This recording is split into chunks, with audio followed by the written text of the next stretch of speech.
bienvenidos nuevamente a este espacio creado, pensado y producido para brindarles educación, para brindarles nuevos conceptos relacionados con la crianza de los niños, con la educación de niños y adolescentes en general. Y el día de hoy me siento muy contenta, muy contenta y privilegiada también de tener con nosotros a nuestro invitado. Y les digo un poquito sobre Ignacio Calderón Almendros. Él es licenciado en Pedagogía y doctor por la Universidad de Málaga, y ahí él ejerce como docente, y es miembro del grupo de investigación Teoría en la Educación y Educación Social, y colaborador en otros grupos de investigación en educación inclusiva de las personas con discapacidad en España y en América Latina. Nacho, Ignacio, ¿cómo quieres que te llame? Bienvenido al programa. Nacho, muchas gracias. Buenas tardes desde aquí de España. Muchas gracias, Lola. Pues gracias a ti por estar con nosotros. Nacho es una persona súper ocupada. Llevamos varios meses en este proceso de conseguir una entrevista con él y me siento súper emocionada. Pero ahorita leí un poquitito del currículum de Nacho. Pero más que ese currículum, él tiene una experiencia personal que compartir con nosotros. Y el día de hoy vamos a hablar sobre la discapacidad. ¿Qué se sabe de la discapacidad? Esa cultura, todos esos estigmas, todas esas creencias que existen de la discapacidad.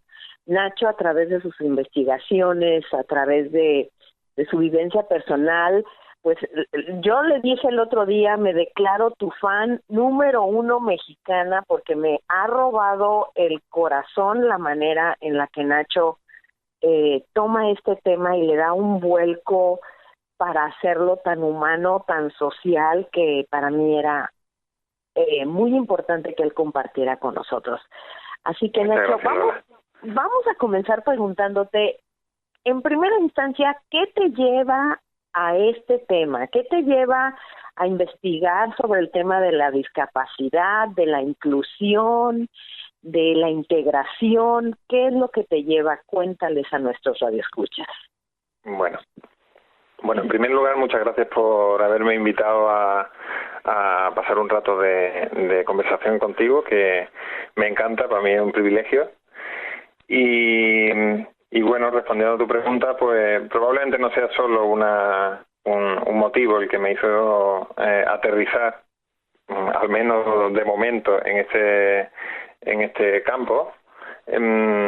Probablemente no hay solo un motivo, pero si tengo que elegir uno, desde luego es mi relación personal con ese mundo que se ha venido a llamar la discapacidad, ¿no? Relación personal en lo familiar fundamentalmente, pues porque he tenido muchas personas alrededor que han sido catalogadas como personas con discapacidad, y especialmente algunas en concreto es la que más me ha ayudado a aprender un poco más sobre esta realidad. En concreto estoy hablando de mi hermano Rafael.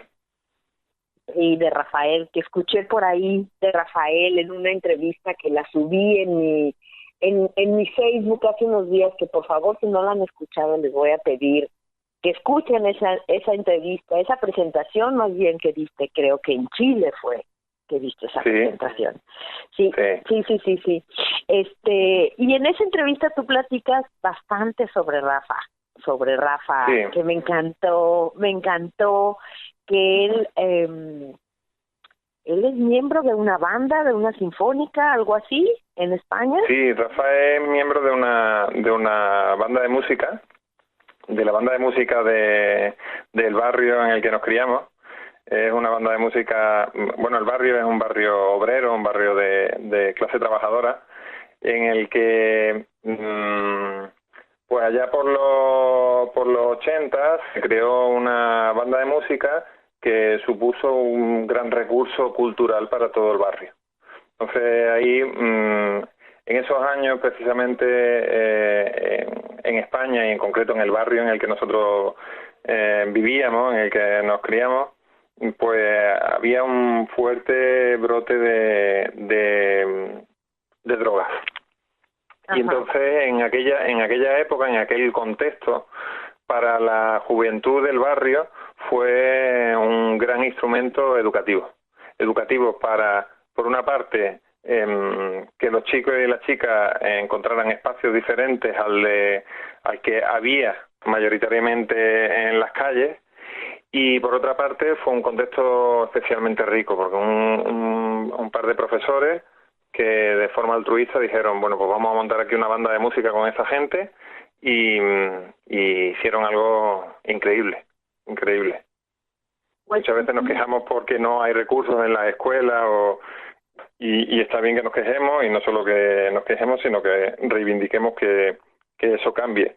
Pero a la vez también hay otras personas que están haciendo grandes trabajos, que nos ayudan a entender que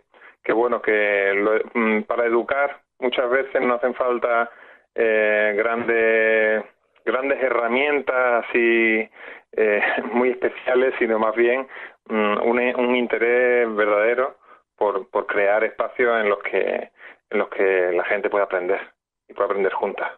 Y estos dos profesores lo consiguieron hacer muy bien. Sí.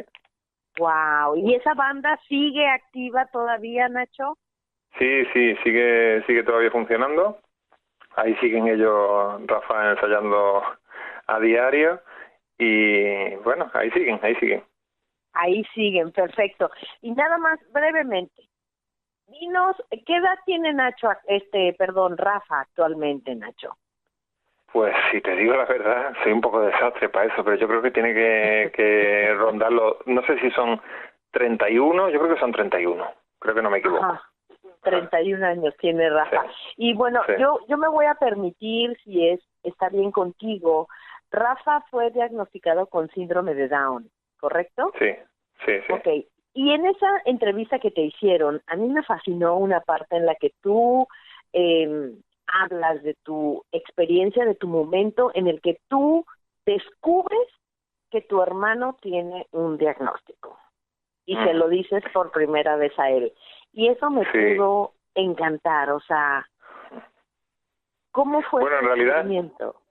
Sí, bueno, en realidad, yo, ahí lo digo con un poco de ironía, digo que descubro, porque en realidad no descubro nada, no descubro nada. Hay un momento en el que, cuando yo comienzo a estudiar pedagogía, en el que creo que sé cosas. Y entonces, como creo que sé cosas, se me ocurre un día decirle a mi hermano que ya era momento de que supiera, pensaba yo que ya era momento de que supiera que él tenía síndrome de Down, porque Rafa siempre había vivido como uno más en la familia, sin haberse entendido a sí mismo como una persona con síndrome de Down, ni con discapacidad, ni con nada de eso. Digamos que él estaba al margen de todos esos planteamientos. Y yo decía con ironía que le descubro que tiene síndrome de Down. Digo que como si fuera un descubrimiento, pero no es ningún descubrimiento. Más bien, si acaso es inventar algo y decirle que tiene que acomodarse a ese algo. Eso es algo que después yo aprendí, que eso que nosotros llamamos discapacidad no deja de ser una invención, y que de acuerdo a esa invención las personas actúan. Claro, hay una frase que tú citas por ahí en alguno de tus artículos y dice: la discapacidad no es una realidad biológica y personal, sino que fundamentalmente es de naturaleza social y cultural. Claro, precisamente en ese momento yo estaba como haciendo gala de un conocimiento experto, que por lo general es prepotente, y yo estaba diciéndole a mi hermano que su realidad era biológica, es decir, que tenía síndrome de Down en términos biológicos, pero eso no existe en realidad. Lo que existe es la construcción social y cultural que se hace sobre determinadas personas. Digamos que es donde se da la etiqueta, digamos, Nacho, es esa etiqueta que construimos socialmente para calificar o clasificar a algunas personas. Claro, al clasificarla de alguna manera lo que estamos es apropiándonos de esa persona. Estamos haciéndonos dueños de esa persona. Yo, de alguna manera, en ese proceso que narraba en aquella ponencia, o que ahora estoy contando, cuando yo le digo, Rafa, tú sabes que tú tienes síndrome de Down, de alguna manera yo lo que estoy es proyectando en él lo que yo quiero que sea. No sé si me explico. Sí, claro que te explicas. Y al proyectar aquello, estoy dándole un molde y le estoy diciendo a dónde se tiene que moldar, es decir, a lo que él se tiene que adaptar. Claro, mi intención no era esa, mi intención era, bueno, pues yo quiero que él sepa qué es lo que ocurre con su persona, más allá de que, bueno, pues, por ejemplo, estaba pensando, él tiene que saber defenderse de otras personas.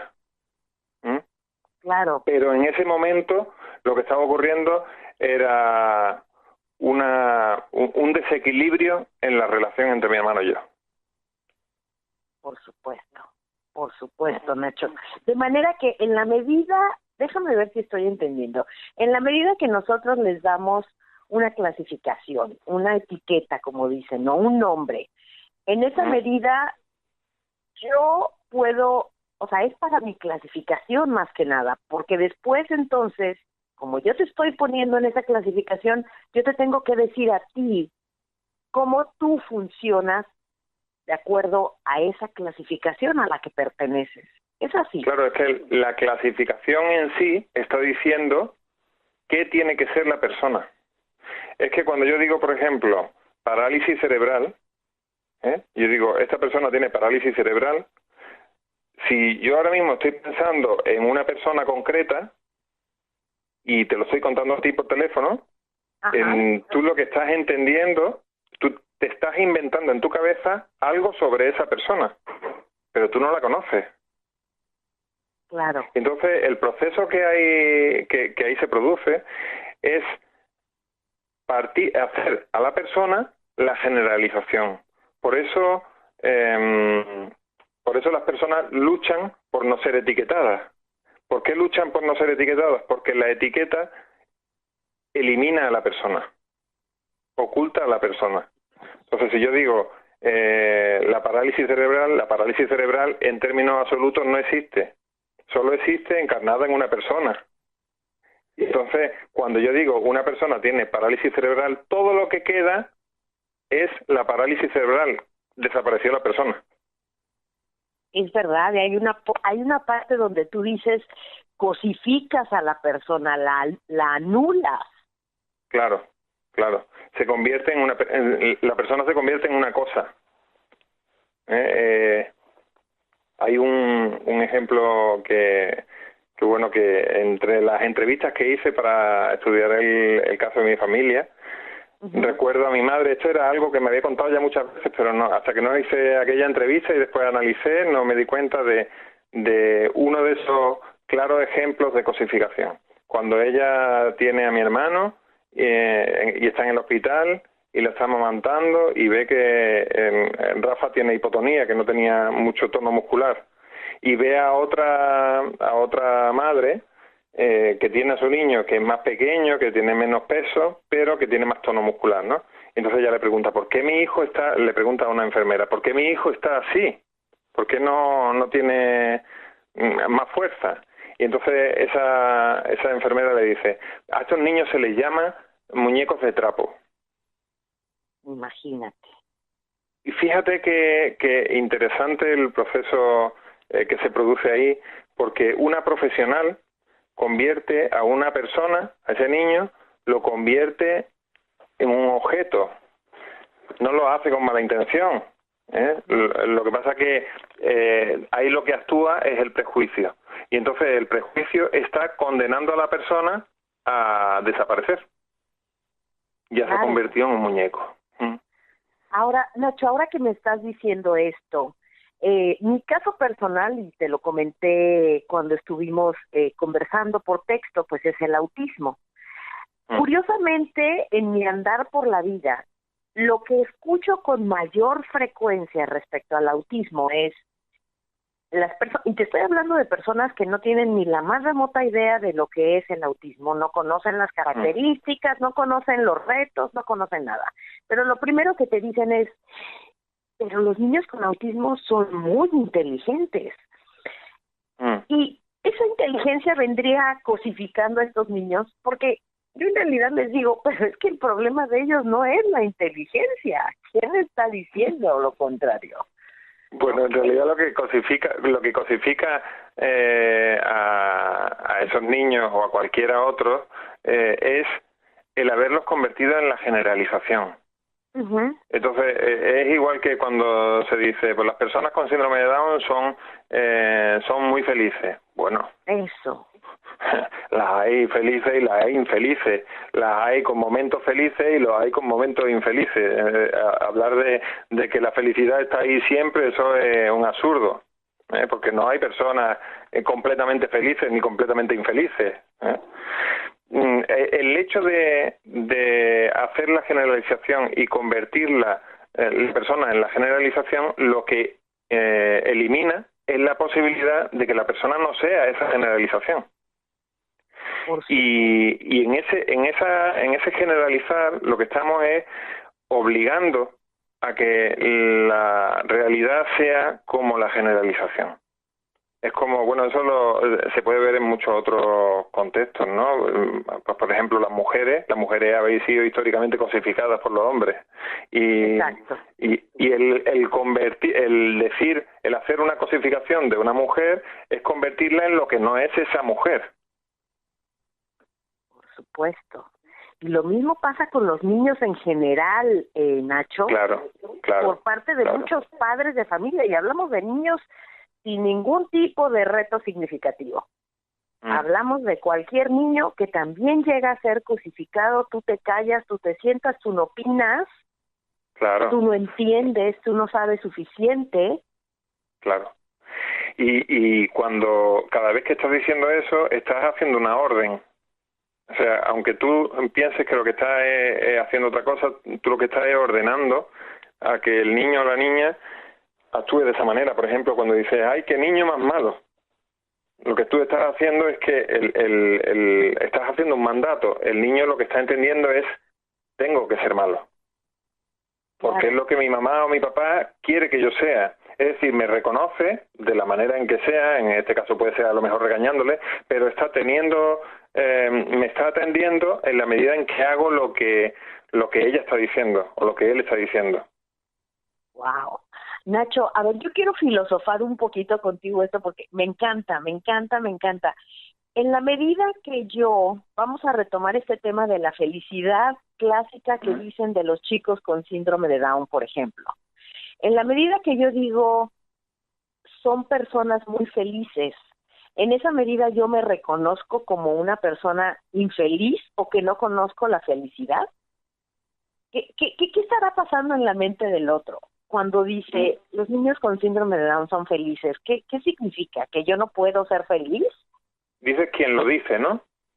Claro. ¿Quién lo dice? Cuando yo digo, por ejemplo, las personas con síndrome de Down son muy felices, ¿no? Bueno, en realidad yo creo que ahí lo que está ocurriendo es un proceso de descargo.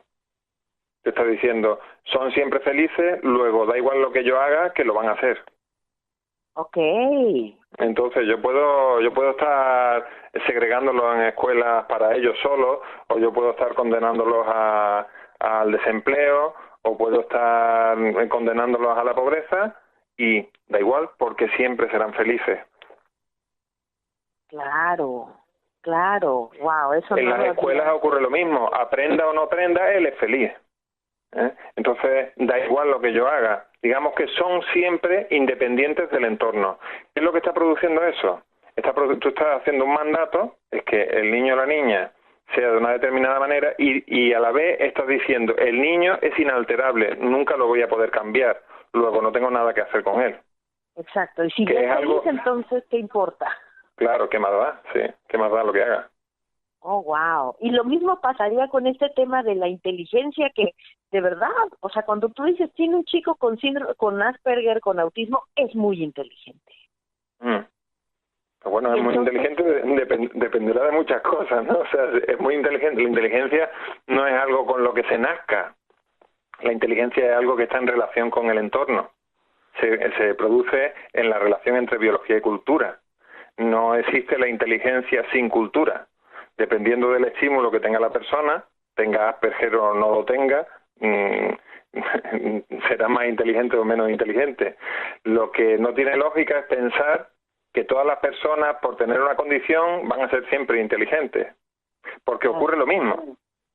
Lo que está ocurriendo es convertir lo que para ti o para mí es algo que depende de lo que ocurra, para estas personas se está convirtiendo en invariable, porque son entendidas como cosas y no como personas. Entonces da igual lo que ocurra, porque ellos van a ser siempre así.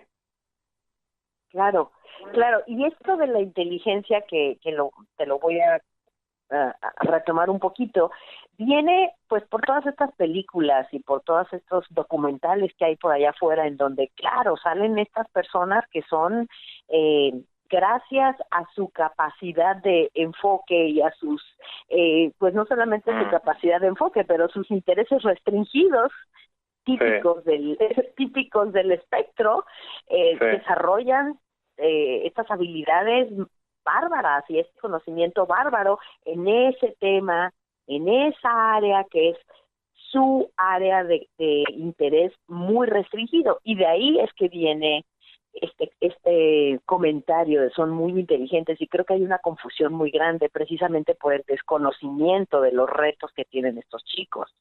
Claro. En realidad, sí, cuando ocurre no solo en este contexto, pero en el contexto de lo que hemos venido a llamar la discapacidad, es algo que sobrepasa mucho a la persona. Es una definición externa, le han llamado colectivos definidos por terceros, ¿no? Son otras personas las que dicen quiénes son. Hoy en clase, en una clase para estudiantes a maestros y maestras de educación infantil, pues comentaban cómo contaban la experiencia, varias personas, varias estudiantes contaban la experiencia de las prácticas que habían tenido hace poco y cómo habían visto que había madres y padres que no aceptaban la discapacidad de su hijo o de su hija. Estoy reproduciendo las palabras que ellas utilizaban. Ajá. Y no lo aceptaban. Entonces ellas la tarea que ellas entendían que tenían era hacerles que aceptaran esa discapacidad. Y a mí me parecía muy interesante porque es lo que ocurre en las escuelas, es que los profesionales pensamos que sabemos más de los hijos que sus propios padres. Y entonces pues les decimos a esos padres qué es lo que tienen que pensar. Y se los decimos con las herramientas que hemos elaborado. Y esas herramientas en gran medida son herramientas que constituyen, que generalizan, y que se hacen a partir de esa generalización. Entonces cuando alguien se convierte, cuando yo digo alguien tiene autismo, entonces hay una representación en la mente de quien de la persona a la que se lo estoy diciendo. Y esa representación es imposible que sea el niño o la niña. Si yo ahora mismo digo Rafael Calderón Almendros tiene síndrome de Down, si no lo has conocido nunca, ¿cómo te puede estar haciendo una representación de él? Pero de hecho, imagino que las personas que nos están oyendo se la están haciendo. Claro, por supuesto. Claro, si en vez de Rafael Calderón Almendros digo Ignacio Calderón Almendros y no digo nada más, no hay representación que valga. O si yo digo, o sí, pueden haber representaciones, pero muy básicas, que de alguna manera no están constriñendo, o no demasiado, quién soy yo. Es decir, que eso lo decido yo. Pero cuando yo digo que una persona tiene parálisis cerebral o autismo o la discapacidad que queramos, lo que estoy diciendo es que se ha convertido en otra cosa, que no es ella. Wow. Wow, Nacho, en esta clase que vinieron estos estudiantes a decirte de estos padres que no aceptaban el diagnóstico, a ver, preséntanos una breve propuesta. ¿Cómo uno se lo debería de manejar? ¿Cómo me lo debieron de manejar a mí? Porque cuando me lo manejaron a mí me dieron toda la lista de características. Y prácticamente la lista de características es la lista de los retos o de los limitantes que él iba a tener. Y eso fue lo único que yo recibí. Yo nunca recibí una lista de lo que sí iba a poder hacer Eric. Ya, a ver si esto que te voy a contar sirve. Mi hijo Darío tiene 8 años. El otro día, por primera vez, me preguntó qué era el autismo, porque tenía yo un libro que ponía autismo. Ajá. Pero él lleva siendo compañero de una persona con autismo toda su escolarización. Ajá. Y no solo compañero, sino que es amigo del barrio. Ok.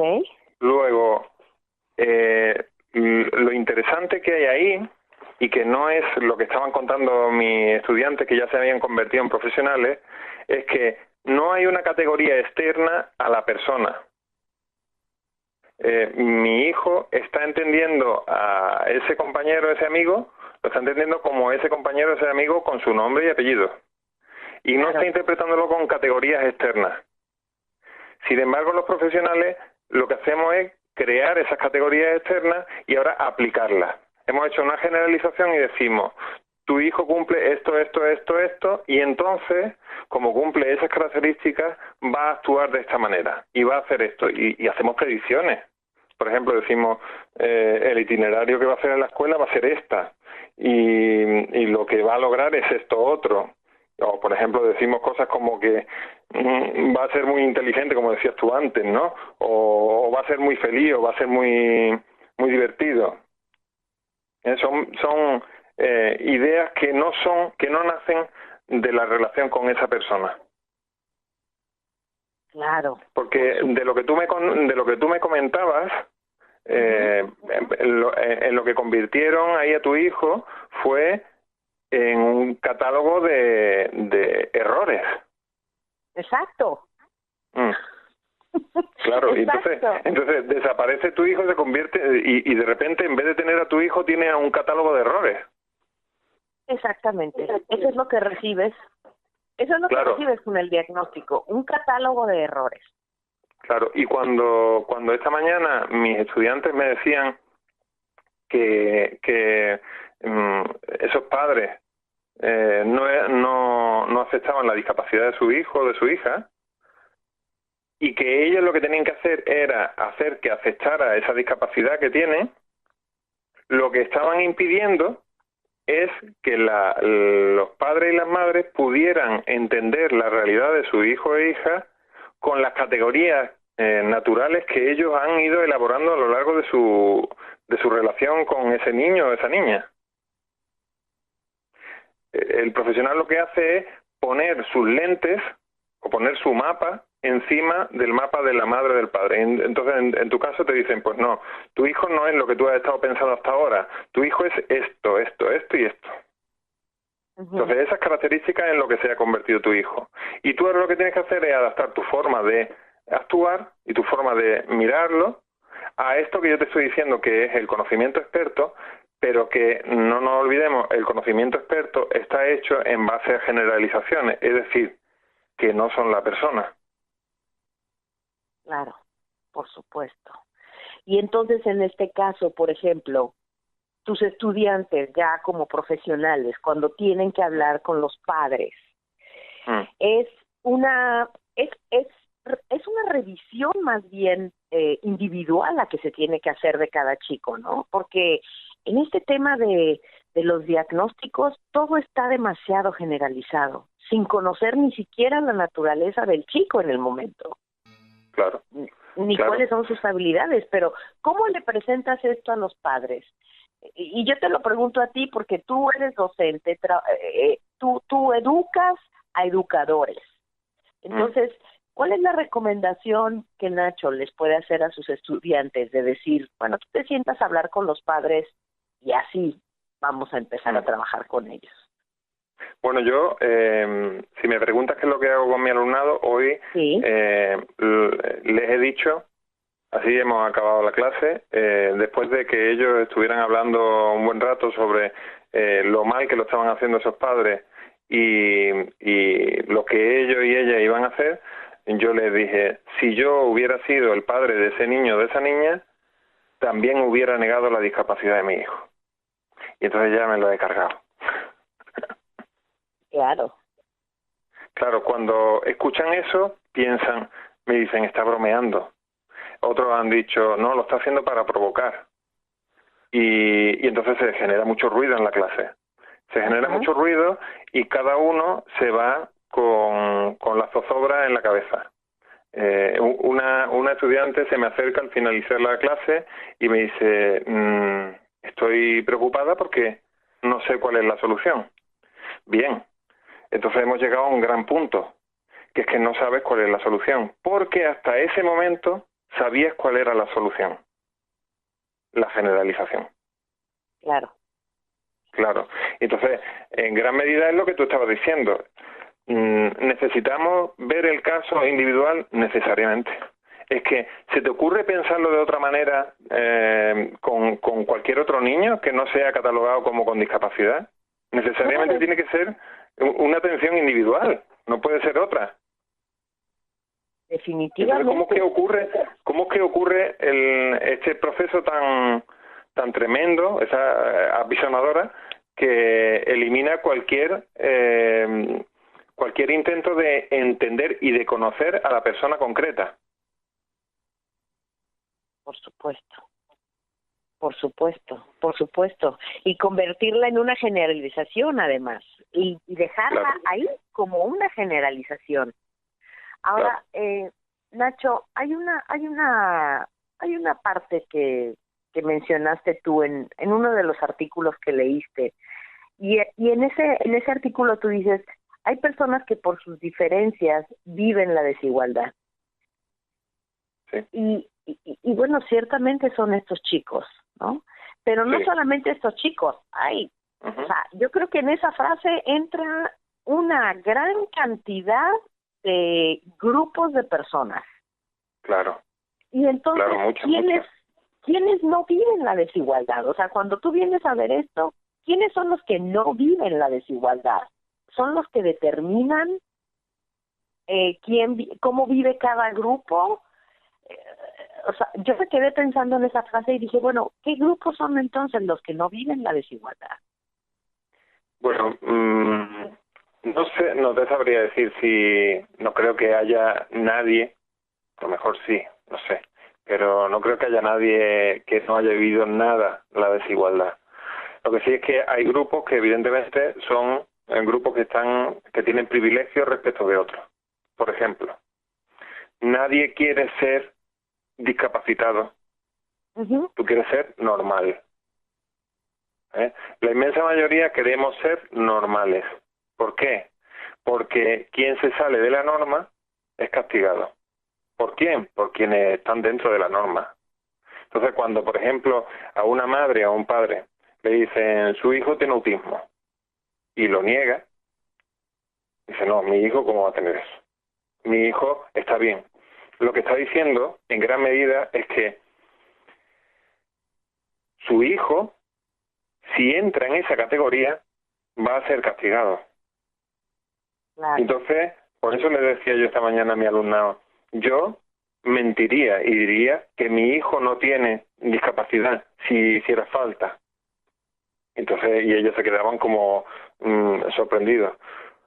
Porque en realidad cuando hay tantas familias que se ven en la necesidad de hacer eso, lo están haciendo porque están entendiendo que la discapacidad ya no es algo que está en el cuerpo del niño o de la niña, sino que está en la relación.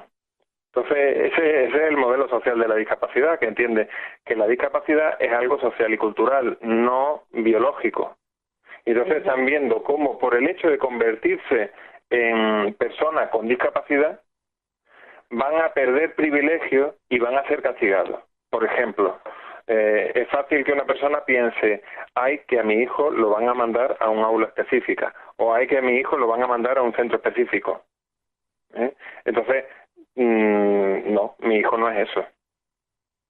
Por supuesto.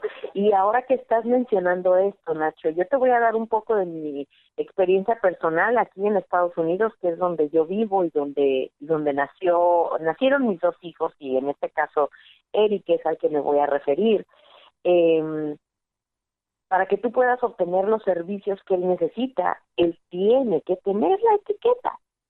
Sí, no hay más. Y mientras más severa sea la etiqueta, mejores servicios tendrá. Entonces, yo no puedo tener acceso a la educación individualizada que él necesita, a menos que él tenga autismo y que esté escrito en un papel asentado, firmado y reafirmado, no solo por un especialista, pero por varios especialistas. Y entonces así yo tengo derecho a la educación para mi hijo. Bueno, más bien Eric tiene derecho a la educación individualizada, que es en su mejor beneficio. Y lo mismo pasa con los servicios médicos. Sí, sí. ¿No? Sí, aquí en España ocurre igual, ¿eh? En España ocurre igual. Digamos que los recursos se liberan en la medida en que se producen los diagnósticos. Entonces, para que a un centro educativo le den ciertos recursos, que pueden ser recursos personales o materiales, es necesario que los niños estén debidamente etiquetados. Claro, en ese proceso, lo que digamos que es como algo un poco pérfido, porque sabemos, y eso sí que lo sabemos, que el etiquetado es muy dañino. Claro. Eso lo sabemos. Eso es algo que está hiper estudiado. Sin embargo, obligamos a que se produzca el proceso de etiquetado para liberar un recurso. Y ahora, ese recurso, ¿cómo de potente va a ser como para poder contrarrestar el daño que se ha hecho con el etiquetado? Claro. Claro. Una de las cosas que yo he trabajado es cómo ese proceso de diagnóstico va haciendo daño a la persona y cómo de alguna manera se está convirtiendo en un mandato a la persona. Y la dificultad que se produce cuando una persona pretende salir de ese mandato. Porque claro, cuando tú has aprendido, por ejemplo, a identificarte como feo o fea, eso lo has hecho por el entorno en el que has vivido, por el entorno en el que vives. Pero no tendrías por qué, es muy difícil que tú llegues a pensarte como guapo, por ejemplo, si en tu vida todo el mundo te mira y te dice que eres feo, ¿no? Bueno, pues en realidad en las escuelas está ocurriendo algo así. Se le está diciendo, hay una generalización, hay lo que entendemos, por ejemplo, por parálisis cerebral. Tú necesitas ser catalogado como paralítico cerebral. Cuando te has convertido en paralítico cerebral, hay unos recursos empleados para que tú sigas siendo paralítico cerebral, como lo entendemos, y que recorras el camino que recorren las personas con parálisis cerebral. Claro, ¿cómo se puede romper esos moldes? Si te has sometido al proceso burocrático de ser etiquetado. Eso es como tirarse de la cola para levantarse, ¿no? Es imposible levantarte del suelo si tú te estás tirando tú misma de tu coleta, ¿no? Eso es imposible. Claro.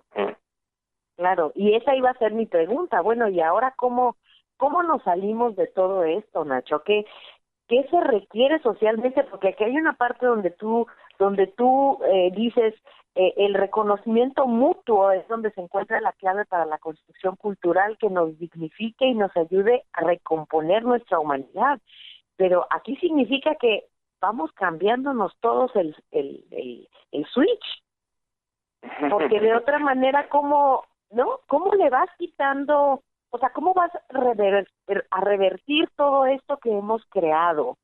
Todas estas etiquetas que hemos puesto y toda esta parte en donde bien tú dices, y es algo que yo he pensado, en la medida que yo te etiqueto a ti, yo me libero de la etiqueta y yo me libero de esas características y me libero de esas debilidades o de esos retos. En la medida que yo digo que tú no puedes leer las expresiones faciales, yo me convierto en la mejor lectora de expresiones faciales, Claro, por decir claro. algo. Claro, es que básicamente es una relación de poder. Y una relación de poder en la que en gran medida los profesionales somos quienes estamos ejerciendo para que eso ocurra, para que lo que tenemos preconcebido ocurra. Entonces, cuando, por ejemplo, pensamos que nosotros no tenemos prejuicios, lo que estamos ocultando que los tenemos, pero evidentemente los tenemos. Entonces hay una tarea ahí profunda e importante en la formación de los profesionales, que es el descomponer o el deconstruir esos prejuicios, esas construcciones que hemos ido haciendo. Pero tenemos el gran problema todavía que en las universidades seguimos trabajando sobre el modelo médico de la discapacidad, que es pensar que la discapacidad es algo biológico y personal, en lugar de entenderlo como algo social, cultural. Mientras eso no cambie, difícilmente vamos a poder llegar a lugares diferentes. Esta mañana me decía una estudiante, es que todo lo que hemos aprendido, si no, ¿para qué nos serviría? Cuando yo le digo, yo seguramente habría respondido como esa madre. Entonces una estudiante dice, pues entonces todo lo que hemos aprendido lo tiramos por la borda. Bueno, yo no digo que haya que tirarlo por la borda, pero sí que una vez hemos llegado aquí, ahora tenemos que deconstruir y desmontar lo que ha estado haciendo daño, que de hecho está haciendo daño. Es decir, que tú tengas que tú condenes a un niño o una niña al etiquetado para liberar un recurso es algo pérfido. Y eso hay que desmontarlo. Eso hay que darle la vuelta y mostrar que lo que estamos haciendo es más daño que bien. Definitivamente. Y eso hay que hacerlo. Eso hay que hacerlo. Eso hay que hacerlo. No sé cuántos Nachos y Lolas y demás personas, que yo podría decir una larga lista aquí de nombres, se necesita para poder desmontar todo esto, porque además la otra parte que a mí me encanta de esto, y que tú también, por supuesto que la mencionas bastante, es todo este aporte que trae precisamente desmontar este sistema, el aporte evolutivo que trae a la sociedad, ¿no? Claro. O sea, ¿qué nos va a aportar como sociedad el desmontar todo esto que hemos creado, llamado discapacidad, para justificar claro que estas personas tienen derecho a, como si de plano no tienen derecho porque ya tienen la etiqueta, pero bueno, vamos a darles derecho? Entonces, sí. ¿Qué nos trae de beneficio? ¿Qué nos trae de beneficio a la humanidad, Nacho? ¿Qué nos trae de beneficio todo esto? Ahí las personas que han tenido contacto con personas que han sido etiquetadas como personas con discapacidad, todas esas personas saben cuáles son los beneficios. O sea, yo recuerdo un estudio, a ver si lo encuentro. Un estudio que a mí me gustó mucho, pero que es algo que ha sido ya muy abordado. A ver si soy capaz de darte la reseña. Ajá. Bueno, ahora mismo no lo encuentro, tendré que buscar. Bueno, pero sí, aquí están.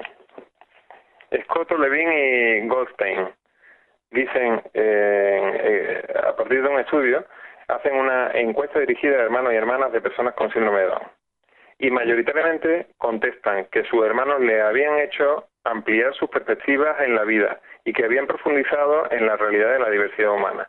Habían aprendido a considerar que todos tienen sus propios talentos. Y de todas las respuestas a preguntas abiertas que le habían hecho en esa encuesta, yo destaco dos de esas respuestas. Una, entre comillas, mi hermano me enseñó cómo luchar por un objetivo, por duro e imposible que parezca.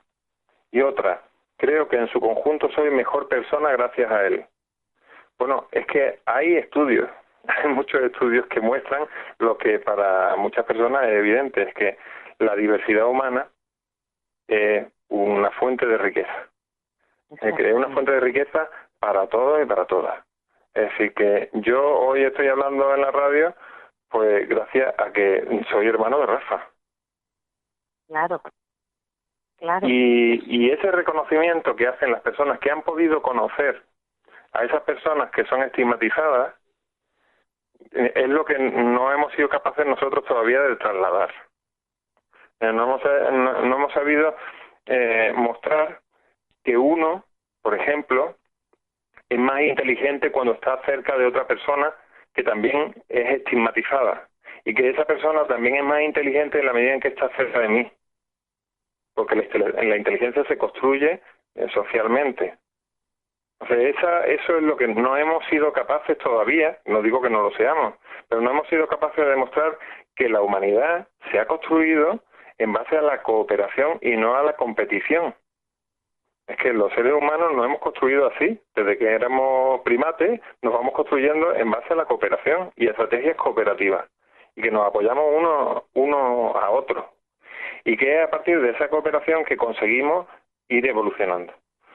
En las escuelas, pues, en gran medida ahora mismo tenemos una deriva que es la de clasificar. Hay ahora un gran interés por clasificar y que todo el mundo vaya de alguna manera protocolizado según se entiende, según ha entendido la institución que tiene que el camino que tiene que recorrer.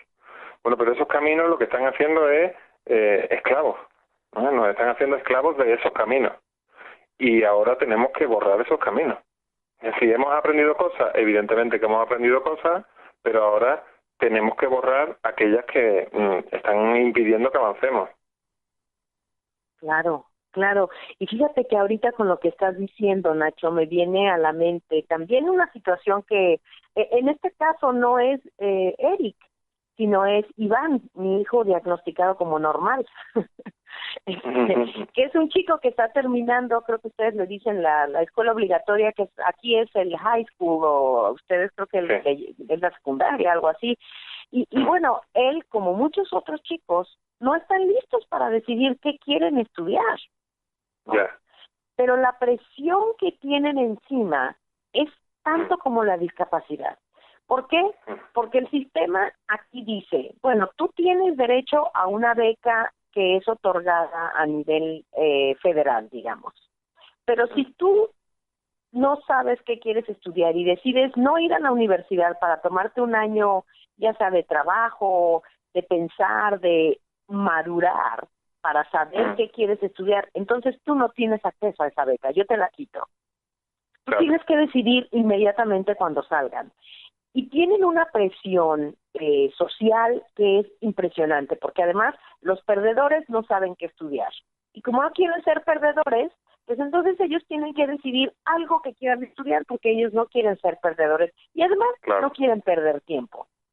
Entonces me recuerda un poco esta etiqueta del diagnóstico, y estos chicos viven unos estados de ansiedad que son lastimosos. Es lastimoso ver el estado de ansiedad, por ejemplo, en el que está mi hijo en este momento, y muchos muchachos como él. Y me parece que esto se parece a las etiquetas de la discapacidad. Claro, en lo que se parece es que hemos ideado cartografías para los niños y para las niñas. Entonces, desde que nacen, sabemos qué es lo que van a hacer cuando tengan 12, 15 años. Sabemos cuáles son los libros que van a estudiar. Sabemos qué es lo que va a ser importante para ellos y para ellas. Entonces, esas cartografías pues son independientes de nuestros niños y nuestras niñas. Y de alguna manera lo que están es pasando como un rodillo por encima de ellos. Si tú te adaptas a ese molde, a esa cartografía que se ha diseñado para ti, pues correcto. Pero si no te adaptas a esa cartografía, entonces el sistema te excluye. Y hay muchas formas de exclusión dentro del sistema. Entonces, ahí lo que le está diciendo es, tú tienes que seguir ese ritmo, y si no eres capaz de seguir este ritmo, me da igual que sea importante para ti o no, me da igual que lo entiendas más o menos. Si no eres capaz de seguir este ritmo, quedas fuera y pierdes oportunidades. Entonces es como que vamos avanzando, pero sin tener la posibilidad de mirar hacia dónde vamos.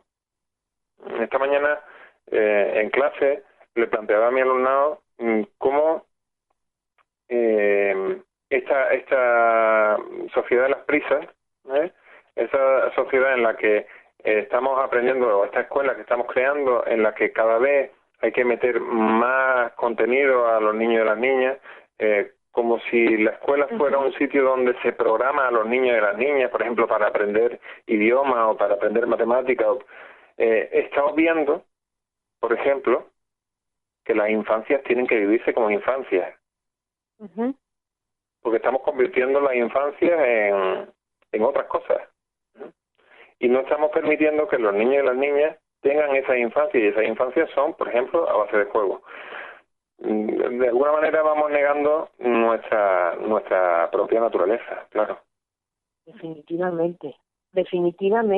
Y hay algo que tú dices por ahí en una de tus presentaciones, y que me encanta, porque ahorita ya estamos hablando, pasamos un poquito de la discapacidad a lo que está pasando realmente en las escuelas con nuestros chicos. Y tú dices, somos radicalmente diferentes y radicalmente iguales. Eso lo dijiste por ahí, en algún lugar. Claro, porque somos una tensión entre lo que nos hace iguales en el sentido más profundo del término. Somos profundamente iguales porque somos seres humanos, pero a la vez, dentro de una misma especie, no hay ninguna otra especie en el reino animal que tenga tantísima variedad. Es decir, somos diferentes en nuestras lenguas, en nuestras costumbres, en nuestra forma, en nuestra fisionomía. Somos radicalmente diferentes unos de otros. Pero la escuela obvia eso. Y entonces, de alguna manera, la escuela pretende dar a todos lo mismo. Una de esas metáforas que me decían brillantes por ahí en las entrevistas de mis investigaciones era que la escuela era la escuela del café para todos, ¿no? Claro, el café para todos, pero ni todo el mundo puede tomar café, ni todo el mundo lo puede tomar a la misma hora, ni todo el mundo lo bebe igual de rápido. El café para todos no vale para todos. Claro. Tenemos que pensar qué es lo que podemos hacer para que todos podamos estar en la escuela, aprender, participar y progresar. Nacho, y entonces, ¿qué vendría siendo la inclusión? En estos tiempos de hoy, ¿hay inclusión? ¿Qué es inclusión? ¿Cómo se implementa la inclusión? ¿Qué es la inclusión? Bueno. Yo creo que el hecho de hablar de inclusión, que bueno que yo lo utilizo, de alguna manera es un gol del sistema hegemónico, del sistema que más normativo, y que de alguna manera está desplazando a determinados grupos y personas. Por ejemplo, las personas que han sido etiquetadas como con discapacidad están siendo desplazadas del sistema ordinario, es decir, el que van tu hijo Iván o mi hijo y mi hija, ¿no? Entonces, cuando están siendo desplazadas, la escuela me he perdido. Me he perdido en el argumento. Tu pregunta era... ¿Qué es la inclusión? Sí, eso, sí. Y el gol es que hemos claudicado de hablar de educación. Y entonces hemos tenido que crear una nueva palabra, inclusión, para decir lo que para los demás es educación. Para tu hijo Iván o para mi hijo y mi hija, no estamos hablando de inclusión, estamos hablando de educación.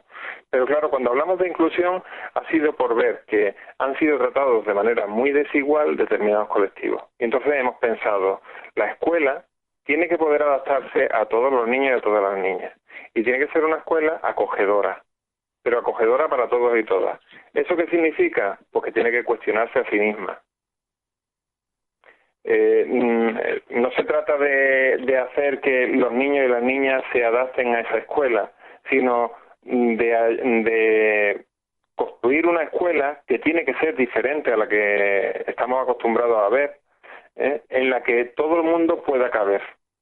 Eso es lo complejo, pero a la vez es lo que en muchos países estamos llamados a hacer con nuestras escuelas, vaya, porque de hecho lo hemos firmado con la Convención de los Derechos de las Personas con Discapacidad. Ajá. En muchos países, cuando hemos firmado esa convención, lo que hemos dicho es, estamos comprometidos con que las escuelas sean unas únicas escuelas para todos los niños y todas las niñas, en las que todos puedan aprender, participar y progresar. Claro, claro, y creo Pero que ese es el gran reto, que no digo que sea sencillo, pero que es el reto, claro. Es el reto y creo que se están llevando a cabo los pininos, ¿no? A mí que me toca muchas veces ir a escuelas a dar charlas a los maestros, a los estudiantes, te das cuenta que están en los primeros pasos, que todavía estamos muy lejos de ahí, pero que definitivamente estamos más cerca de lo que estuvimos quizá cuando Rafa comenzó la escuela. Sí. Bueno, no sabría decir si estamos más cerca. En determinadas cosas sí, pero en otras no tanto. Digamos que en este proceso de exhaustivo de etiquetaje está impidiendo que casos como el de mi hermano puedan ocurrir. Es decir, personas que hayan podido ir más allá de la catalogación que tienen. En el caso de mi hermano, él pudo hacer bachillerato y estudió en el conservatorio gracias a que no fue catalogado. Claro. Pero eso me cuesta mucho trabajo pensarlo en la escuela de hoy, que se puede hacer, pero que las luchas no creo que serían sencillas, tampoco lo fueron en aquel momento, ¿eh? Claro. Hay escuelas que están funcionando bien, ¿eh? Hay escuelas que están haciendo que están poniendo en valor a todo el alumnado y que están haciendo que las familias puedan de verdad participar en los procesos educativos de esa institución. Comunidades de aprendizaje están pensando cómo lo que hay dentro de la escuela es algo que tiene que permear lo de afuera y al contrario también, ¿no? Que el contexto de afuera tiene que permear la escuela. Y las familias van a esas escuelas, participan, se hacen grupos de apoyo, tutorías entre iguales, se trabaja por proyectos. Digamos, se está intentando que los niños y las niñas puedan aprender más allá de sus capacidades, de su estadio de desarrollo, en fin. Hay propuestas también que son más sencillitas. Por ejemplo, hay escuelas rurales aquí en España que funcionan muy bien y que son escuelas multinivel, en las que el profesorado está trabajando necesariamente con la diversidad del alumnado, porque son de edades diferentes. Son sitios en los que hay poco alumnado, y entonces un solo profesor, una sola profesora tiene que hacerse cargo de estudiantes de diferentes niveles. Bueno, pues eso probablemente nos podrían dar luz a muchas de las escuelas que ahora mismo estamos muy encasillados pensando que a esta edad los niños tienen que estar aprendiendo concretamente esto y esto. Ese es el tema, Nacho. Pues Nacho, ha sido un placer tenerte aquí con nosotros. Yo creo que yo podría seguir hablando porque hay otra parte del arte que me encantó cómo lo manifestabas, pero bueno, se nos acabó el tiempo. Te voy a tener que invitar de nuevo, aunque nos tome muchos meses lograrlo, no importa, yo soy paciente y perseverante. Nacho, fue un placer tenerte con nosotros. Yo sé Para que todos los radioescuchas disfrutaron esta conversación. Aplaudo tu trabajo, de verdad, aplaudo tu labor y la aplaudo igual que la aplaudo de muchos profesionales y seguramente de muchos de tus estudiantes que están estamos poniendo nuestro grano de arena para que esto que buscamos suceda, porque va a suceder, no sé cuándo, sí, pero va a suceder. Sí, tiene que suceder. Bueno, muchas gracias, Lola, ha sido un verdadero placer. Igualmente, Nacho, un placer y gracias a todos nuestros radioescuchas, gracias a Radio Raíz Voz. Sé que habrán disfrutado mucho de esta charla y los esperamos la próxima semana nuevamente en un reencuentro con los niños con otra entrevista tan fantástica como la de Nacho. Que pasen una hermosa semana y nos escuchamos pronto.